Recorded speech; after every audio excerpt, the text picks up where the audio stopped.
What's up, everybody? My name is JJL. I'm over at Fazbreak, and I'm with the one, the only. No big deal, baby. All right, Mowgli the Iceberg. No, with Jon Keith, man. It's an honor to be able to chop it up with you and get to see you perform tonight. Obviously, I've gotten to see you in other events. I was at the first Indie Tribe Festival, and congrats on all the success that has happened since then. Obviously, the most recent one was a huge success. Getting to be there firsthand and see, how everything was going on in the back end was incredible, bro. Like, how do you feel right now with, everything that's been going on from the beginning up until now? And I say that because recently I saw the Ruslan interview that you did 4 years ago, where you guys talked about, back in the day, you did that verse challenge, that remix challenge. I think it was with your cousin, right? Yeah. And that's how you were founded. And then seeing you go from that to where you are right now, when you reflect on those moments, how does it feel? It feels crazy. I didn't think I'd see myself. I didn't see this for myself. You hope for it, but you don't actually see this stuff happening for some people, and so that's how it was with me. I was hopeful, but I didn't actually see this becoming a career for me, or seeing my music change people's lives or affect people. And so to see what God has done with me so far is just, it's humbling. It's crazy. Yeah, man. And speaking of where things are at right now, congrats on the success with the most recent album, bro. Obviously there were amazing bangers James Dean and everything, but even when you have songs like Remedy, and it seems like it's you at your purest form, the most open and honest way. But I have seen certain things in the sense of backlash that certain sectors of Christian hip-hop does have when it comes to that honesty. I mean, I even remember a post that you had when I think it was Life for the Party dropped, and some of the reactions that people were giving in regards to you being open and honest about your battles mentally. And I think it is important to have people like you that are willing to be open and honest. But if there is anything that you could give insight on to other artists that maybe are insecure in regards to wanting to put those emotions out there, or even just be open with their peers about those feelings, I want to see if you have anything to talk about in regards to, going through those struggles and having to be open and honest about those things. I would just say, do what you're supposed to do. Make music for, yourself. Make music for who you're supposed to make it for. All the people that react how they're going to react, it's not for them. I don't get as bothered anymore, because my favorite thing in the world is blocking people. I love to block people. I get an adrenaline rush every time I block somebody. It just feels so right in every way. I love to block people, because it's you number one, this isn't for you, and also because of that, I'm gonna help you out. You don't ever have to be upset about this ever again. You're never gonna see it ever again. And I wish Spotify had a block button, bro. That'd be clutch. If I could make, if I lost a bunch of listeners and streams because I was able to block all those kinds of people from listening to my music, I would do it in a heartbeat. I love it. It's the best. It'd be so clutch, bro. Oh my gosh. My mouth is starting to water just thinking about blocking people. Hey, yo. I don't know about it. No, but I do appreciate the honesty that you do have in the records that you do decide to put those feelings out there. But switching it up just a little bit, I think I got to upset some of your homies, bro. Obviously, you're here for this to support Aklesso, but out of all the states you've had a chance to stop at, whether it's to support a homie or whatever it may be, which one's your favorite state to go to? Oh, man. You got a lot of friends in different places, bro. There's gonna be some mad people. Well, you talking about favorite place to go to show wise, or just with to perform? To perform at, yeah. Look, man, unfortunately for all of y'all, Arizona has, Phoenix specifically, has just been outdoing everybody, you understand? They just go up. But if we're talking about Holy Smoke, then obviously Nashville. Or anywhere else that Holy Smoke will be taking place at in the future. You never know. Nashville. You ever see it going outside of Nashville? You guys think they would go crazy or anywhere else, or is it always going to be Nashville? I think it's going to stay in Nashville. What's the reason for that? Well, Coachella is always in Coachella. Day in Vegas is always in Day in Vegas. Camp Flognaw is always in L.A. You know, Dreamville Fest is always in. All the festivals that, like, we take notes from and we aspire to be like, they pick their city and they own that city, you know. There are festivals like Rolling Loud that travel. That festival is terrible. I've only been to one, the one in Florida. Yeah, we went to Rolling Loud. It was bad. So yeah, in Florida, the one here was bad. Oh, I do remember you, Dill, and everyone like stopped by. I saw you guys' stories. Terrible festival. Yeah, and I think you guys did talk about some of the stuff that you guys saw, and like I'm guessing what you guys took from being there and like the experiences that you guys had maybe like pushed you guys even more to go harder. We were like, let's do the opposite of this for so much of it, and then, you know, we went to Day in Vegas. Me and Dill and Dustin went to Day in Vegas, and that festival was incredible. And we're like, yo, take these notes, and like that's what made us go, oh, we don't want to have an all hip hop festival. You know what I'm saying? Like, we want to branch out and get different genres and different, all those things, you know, so. Yeah, and I love the vision that you guys have, man. I love the vision that you guys have not only as a collective, but individually. I mean, you can tell that you guys all are bringing something amazing to the table, and you guys work very well together. I'm really excited to see what's coming from not only you, but the entire collective as a whole. If there's anything else that you have left, what's one thing that we can leave on with this interview? Anything that you could tell people, maybe about your plans, maybe about anything that you've got on your mind? Yeah, I mean, you know, I'm going to keep telling the story of Eremos. You know, So Lonely drops next week. And yeah, you know what I'm saying? Just more stuff on the way. Yep. Ladies and gentlemen, Jon Keith, thank you so much for doing this, bro. What's going on, guys? My name is JJL. I'm over with Fazbreak, and we have the one, the only Cousin Rickie. Yo. What's up, Rickie? Now, I know you a little bit more than the public would, but just for those that don't know who you are, tell us a little bit about yourself. Man, what do you want to know? Man, I'm a rapper. I am a podcast host. I am clearly black. I'm the cousin of Aklesso, if that helps. You know what I'm saying? Just piggybacking off the clout of my cousin. You know what I'm saying? Nah, I'm just playing. Nah, I'm just a humble little black boy from Miami. You know, just trying to make it in the rap game. Man, it's thank you for allowing me to do this with you, man. Thank you for bringing me out here. It's been a blessing to be able to do this. I gotta know, man, how are you feeling now that You Ain't it's finally out? It's been a long time in the making, and your first record is finally out, bro. Man, it feels great, bro. Like it feels like a weight has been lifted off my shoulders. You know, it feels like I have finally done what I've always wanted to do, which is drop a record. You know what I'm saying? But with this dropped, man, I just feel like there's so much more that I'm ready to give to the world. You know what I'm saying? Like, I have so much more. Obviously, you know, the people tonight are gonna know. I'm about to do this show in like 10 minutes, but yeah, man, it feels good. You know, it just feels like a relief of pressure. I finally got this record out. You know, it's just something I've always wanted to do. I love rap. You know, I've grew up listening to rap. Like, it's my favorite genre. Like, I love music, so it just feels amazing to do this. You know what I'm saying? Like, it feels amazing.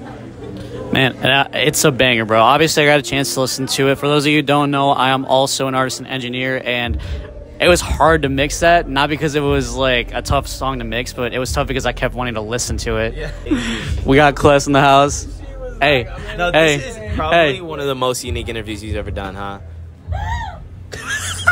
Hey, man, shout out to Aklesso, bro. That's my cousin, man. He's really putting me on. He's helped me out a lot. So, shout out my cousin Aklesso. He's a real GOAT. It's not Michael Jordan. It's not LeBron. It's Aklesso. That's the GOAT. So, are you saying that he's Scottie Pippen? I'm Scottie Pippen? Are you saying he's Scottie Pippen? He's Scottie Pippen? Yeah. Scottie Pippen's the GOAT? Yes. Anyways.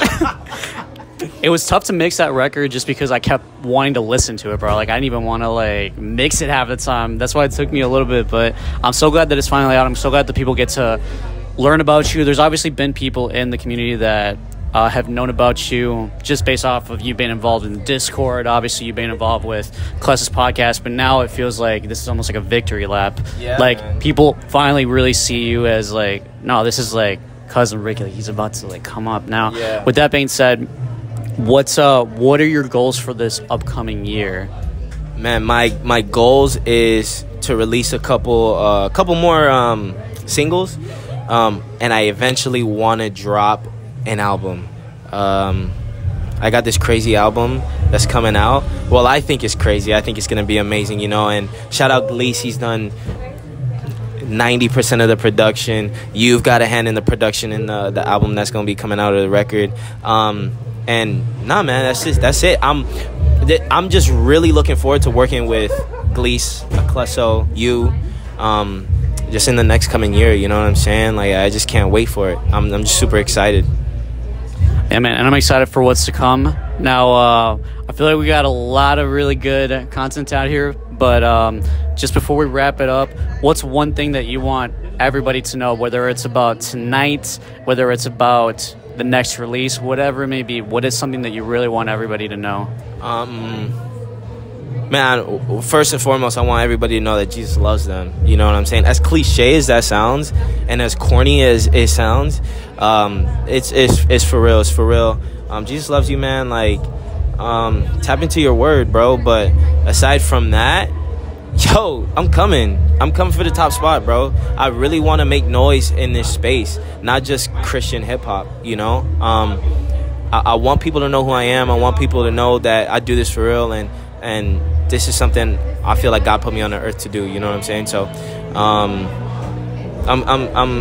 coming, dog. I'm coming. And I believe it, man. Ladies and gentlemen, Cousin Rickie, thank you so much for doing this, brother.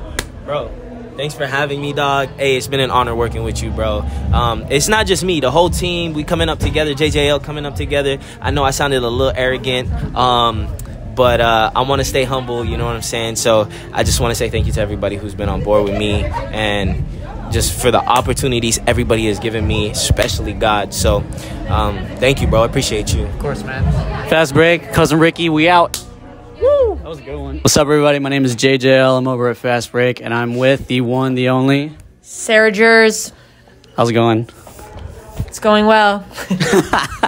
Well, we're over here in Miami. I just got the chance to see you for the first time perform, and you got a killer voice. Oh, thank like you. A super killer voice, honestly. Thank you. Like, how have you been feeling with the move and everything? I think it was a recent move, or was it I moved to New York a little over a year ago. Okay.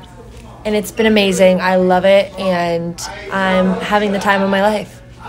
Yeah, and New York is an amazing place, but I mean, I can only imagine how different it is from, like, moving from the West Coast to the East Coast, and, like, the difference in, like, the vibes and everything. 100%, but it's different in the best way. I love New York vibes.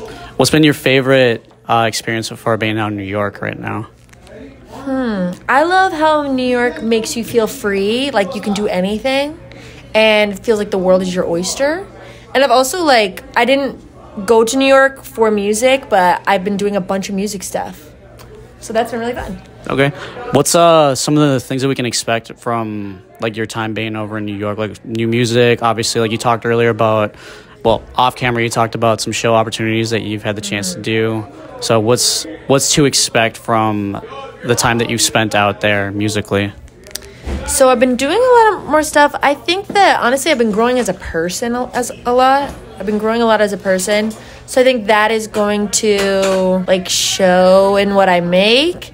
I really want to work more with Charlie Powers. He's who produced my last album with me. He's insane. Yeah. So I really want to keep working with him. And I also want my next songs to be, like, praisingful, more praise. Instead of, like, depressing and sad, because I'm no longer there. So I really want them to be, like, more directed, like praising God, more so than, like, questions. No, I was actually watching one of the podcasts that you did recently. You talked a little bit about your faith. You've been a believer for, I think, 13 years, you mentioned in that interview. Since I was, well, honestly, almost, like, forever. Like, truly, since I was, like, a child. And then when I was 13, so 13 years, like, really going hard. Yeah. And you mentioned, I checked out a little bit of your album. Angels is crazy. It's a crazy song, but I do hear a little bit of what you're talking about in terms of like the depressing sound and whatnot. Is that something that you would say has been a big struggle within your faith healing? Because I mean, I know that within the faith, that's something that's a little bit taboo to be able to talk about, you know, depression, anxiety, and mental struggles. Has that been something that you've seen as like maybe a struggle within your walk? So yeah, I definitely was battling depression for like a few years, and I always had written sad songs because like basically that's like the only thing I had to process really. Like that's how I process is writing and making music. So when I was going through that though, I was like, dang, like this is like so dark and so depressing, and I have zero hope that I didn't want to put it out.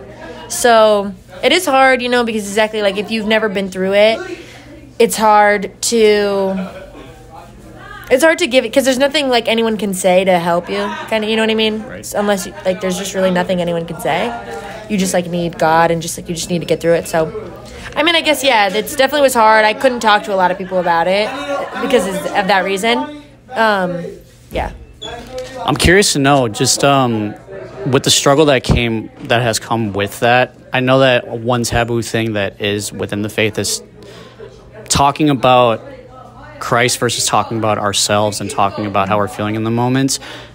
During the time that you were making that music, did you ever feel, whether it was judged or whatever emotion that could come with it, that was hard to balance, where it's like, okay, I am a Christian, you know, Jesus is the center of my life, but, you know, I'm expressing these emotions that I'm feeling at the time that are hard to express to anybody else. Like, was it tough to balance that? When I make music, I think of nobody else but myself and God. Like I don't like have any pressure of like outside. It's solely my emotions, my raw feelings. Like, and I think that if you're a believer, like God is everything. You know what I mean? He's in every single thing. He's in all of your process. So like, it's just me processing being human, being broken, and being with him. Like, and so like when I'm writing it, it's just me being 100% authentic. I was cautious as to when I was going to put it out. I was like, I don't even know if I will ever put these out. But it was crazy because now that like I have hope, and now that I like could have like Blessed Be at the end. Now that I could have Blessed Be at the end, and just everything about it, I just felt like it was the perfect time to put it out. And like it's wild that just my brokenness and my story of my pure genuine emotions like have been healing for other people. I think just like to know that you're not alone, to have something to cling to even when you're going through those times, you know what I mean, kind of thing. Yeah, I agree. And I think that it is a good outlet for people to have, because you never know what people are going through at the end of the day, and to be able to be that voice, I think that in itself is, you know, you being utilized by God as like an instrument to be able to channel into people. I mean, like it's been stated already, this is a topic that is tough to talk about within our faith, but I'm glad that you have been able to be courageous enough to be able to put that into the music and put it out into the world, because you really never know who needs it. Now, switching a little bit to a happier topic, okay. I do gotta ask, and you might be breaking some hearts because you got homies in different states. Okay. Who has the best food that you've experienced? California, Florida, or New York? Well, and why? Okay, well, my initial reaction is New York has just so many different kinds of foods, and you can find great, any kind of food, yep. You can find it there. California is the best Mexican food, but like there's a really great Mexican place in New York that I found that's so like New York is the best. I'm sorry. You heard it here, folks. Kless is going to be mad. Jon Keith is going to be mad. Everyone. I do agree. I'm not. I do agree, though. New York has some amazing food. I'm just saying, like, anything you can get here, like, you can get there. Do you know what I mean? Yeah, and I mean, people move all around the country, so I'm sure you're going to find, like... That's what I'm saying. Yeah, in New York, it's a melting pot, That's so... what I'm saying. It's a melting pot, so you get everything, and you get really good stuff. Yeah, I agree. I'll have to go with you. I'm from Minnesota, so I don't have the same taste that y'all got, but, you know, yeah. I'm just saying. With all that being said, what is to expect from you this next year? And before we wrap it up, is there something that you would like to put out there to the world, whether it's a piece of advice or anything that you have to say? What can you expect? I don't know. because I don't have any current plans, but I do want to, like I said, I want to keep working with Charlie Powers. I don't know really exactly what I want to do. I don't have a plan yet. But a piece of advice is just can I look at the camera? Yeah. Be yourself, because everybody else is taken. But really, be yourself. And there's room at the table for everyone. Don't try to be anybody else. Be who God has created you to be. Use your gifts and your talents the way that God has made you and put them in you. And be confident in who you are. Amen. And just as one last bonus one before we get out of here, favorite Charlie Powers song? Oh my gosh. Yellow Roses is a good one. I'm not even famous, as basic as it is mine. But that is a good record too. Good. That's one of my, it's a classic. It's a classic. I agree. Hopefully Charlie sees this and then he can see that we're giving him his flowers. It's Fazbreak. You have a good one, guys.